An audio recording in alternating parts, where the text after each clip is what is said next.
Welcome ಗ್ಲೈಸ್, ಇದು continue blog ಆಗಿರುತ್ತೆ. ನನ್ನ ಮಗಳಿಗೆ ಫಲ ಎರೆಯೋದು. ಯಾಕಂದರೆ ಮನೇಲಿ ಹೆಣ್ಮಕ್ಳಿದ್ರೆ ಅವ್ರಿಗೆ ಸಂಕ್ರಾಂತಿ ಹಬ್ಬದ ದಿನ ಫಲ ಎರೆಯೋದು ಮಾಡಿದ್ರೆ ಮಕ್ಕಳಿಗೆ ಆಯಸ್ಸು, ಆರೋಗ್ಯ, ಸಮೃದ್ಧಿ ಆಗುತ್ತೆ ಅಂತ ನಂಬಿರ್ತೀನಿ. ಎಲ್ಲ ಹಿಂದಿನ ಕಾಲದವರೆಲ್ಲ ಹೇಳ್ತಿರ್ತಾರೆ ಹೆಣ್ಮಕ್ಳು ಮನೇಲಿದ್ದರೆ ಅವರಿಗೆ ಫಲ ಎರಿಬೇಕು ಅಂತ. ನಾನು ಅದಕ್ಕೆ ಮನೆಯಲ್ಲಿ ಎಲ್ಲ ಥರ ಪ್ರಿಪ್ರೇಷನ್ ಮಾಡಿಕೊಂಡು ನನ್ನ ಮಗಳಿಗೆ ಫಲ ಎರೆಯೋಣ ಅಂತ ರೆಡಿ ಮಾಡ್ಕೋತಾ ಇದ್ದೆ. ಫಸ್ಟು ಒಂದು ಟೇಬಲ್ ಇಟ್ಟು ಟೇಬಲ್ಗೆ ನನ್ನ ಮಗಳನ್ನ ಕೂರ್ಸೋಕ್ಕೆ ಅಂತ ಇಟ್ಕೋಬೋದು. ಇಲ್ಲ ಅಂತಂದರೆ ಏನಿರುತ್ತೆ ಟೇಬಲು ಎಲ್ಲ ಬರೀ ಮಂದಲೆ ಮೇಲಾದರೂ ಕೂರಿಸ್ಬೋದು. ನಾನು ಟೇಬಲ್ ಇತ್ತು, ಅದಕ್ಕೆ ಟೇಬಲ್ ಇಟ್ಟಿದ್ದೆ. ಅಮ್ಮ ಬೇರೆ ರೆಡಿ ಮಾಡ್ತಾಯಿದ್ರು. ಅಮ್ಮ ಮಗಳನ್ನ ರೆಡಿ ಮಾಡಿಕೊಂಡು ಕರ್ಕೊಂಡಿದ್ರು ಅವರ ಅಮ್ಮ ಮಗಳನ್ನ. ಅವಳು ಯಾಕೋ ಅಳ್ತಾ ಇದ್ಲು, ಯಾಕಂದರೆ ಈವ್ನಿಂಗ್ ಮಾಡೋದಲ್ವ, ಸ್ವಲ್ಪ ನಿದ್ದೆ ಮಾಡ್ತಿದ್ಲು. ಅದಕ್ಕೆ ಅವಳನ್ನ ಸಮಾಧಾನ ಮಾಡ್ತಿದ್ರು. ನಾನು ಶಾಸ್ತ್ರಕ್ಕೆ ಏನೇನು ಬೇಕು, ಫಲ ಎರೆಯೋದಕ್ಕೆ ಏನೇನು ಬೇಕು ಆ ಐಟಮ್ಸ್ ಎಲ್ಲ ಫಸ್ಟೇ ರೆಡಿ ಮಾಡಿ ಇಟ್ಕೊಂಡಿದ್ದೆ. ಅದನ್ನು ತಂದು ಟೇಬಲ್ ಮೇಲೆ ಇಡ್ತಾಯಿದ್ದೆ.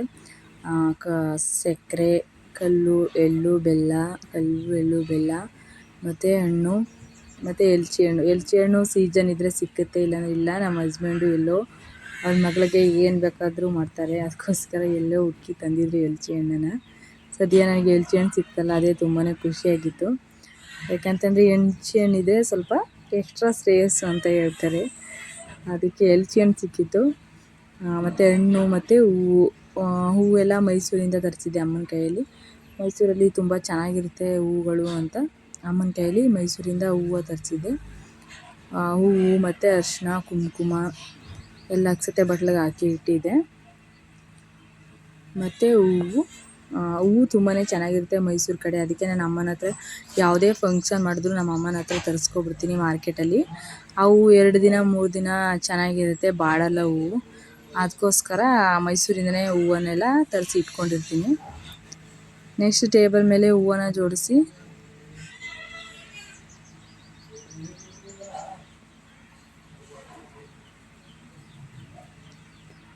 ಒಂದು ತಟ್ಟೆಗೆ ಹೂವನ್ನು ಹಾಕ್ತಂದಿಟ್ಟೆ. ನೋಡಿ ಎಷ್ಟು ಥರ ನಾನು ಮತ್ತು ರೆಡ್ ಕಲರ್ ಮತ್ತು ಯೆಲ್ಲೋ ಕಲರು ಸೇವಂತಿಗೆ ಹೂವನ್ನು ತರಿಸಿದ್ದೆ, ಎಷ್ಟು ಚೆನ್ನಾಗಿ ಕಾಣಿಸ್ತಿದೆ ಅಂತ ಹೂವು. ನೆಕ್ಸ್ಟ್ ಅಮ್ಮ ಇನ್ನೇನು ಆಯ್ತಲ್ಲ, ಪಾಪನ ಕರ್ಕೊಂಡ್ಬಂದು ಕೂರಿಸೋಣ ಅಂತ ಹೇಳಿದೆ. ಅಮ್ಮ ಪಾಪನ ಕರ್ಕೊಂಡ್ಬಂದು ಕೂರಿಸಿದ್ರು.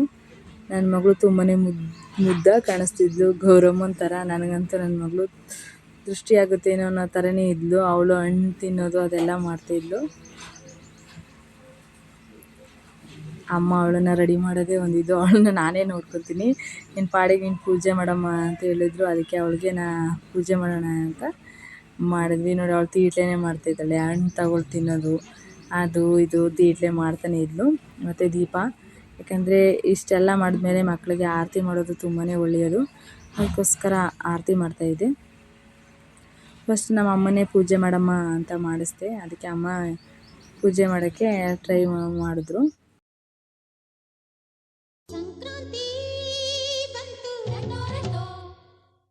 ಮನಸ್ಸಲ್ಲಿ ಮನಸ್ಸು ಬಿಟ್ಟೋ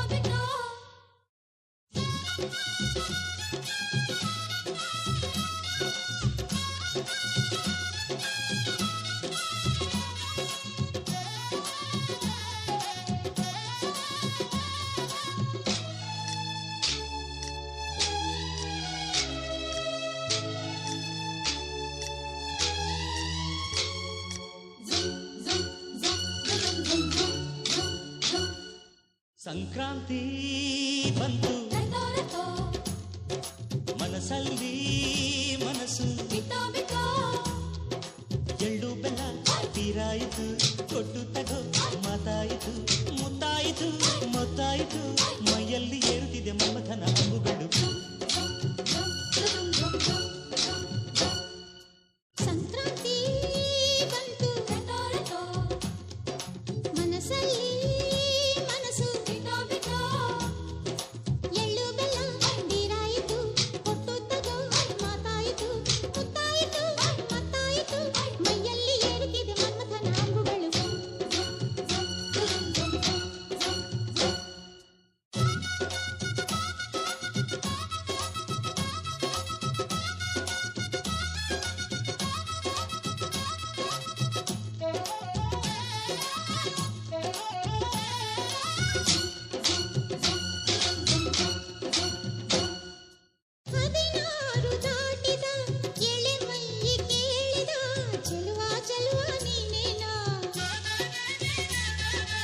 ಮಂಜಿನ ರಾತ್ರಿ ಕಾಡಿದ ಕುಡಿ ಮೀಸೆ ಕೂಗಿದ ಚೆಲುವೆ ಚೆಲುವೆ ನೀನೇನ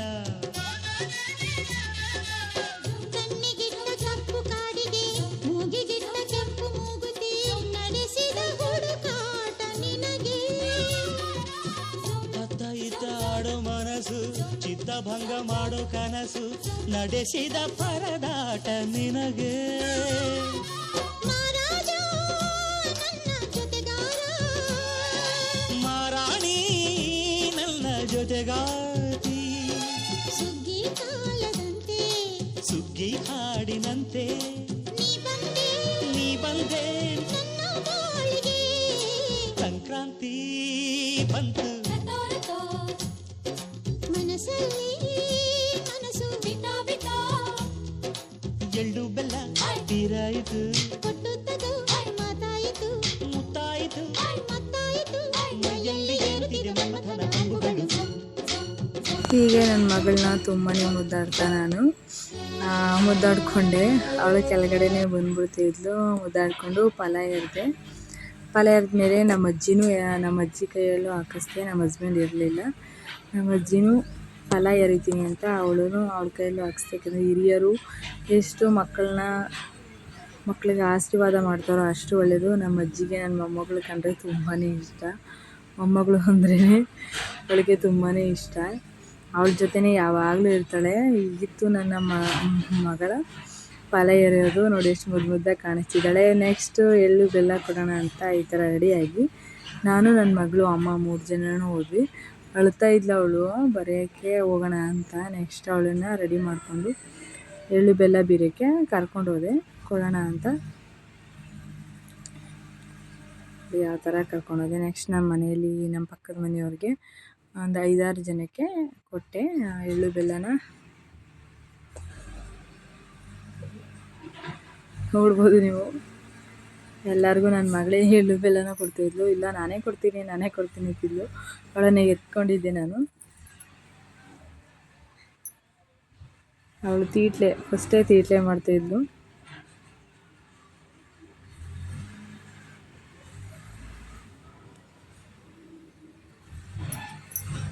ತೀಟ್ಲೆ ಮಾಡಿಕೊಂಡು ಹೆಂಗೋ ಎಲ್ಲರಿಗೂ ಎಳ್ಳು ಬೆಲ್ಲನ ಕೊಟ್ಟೆ.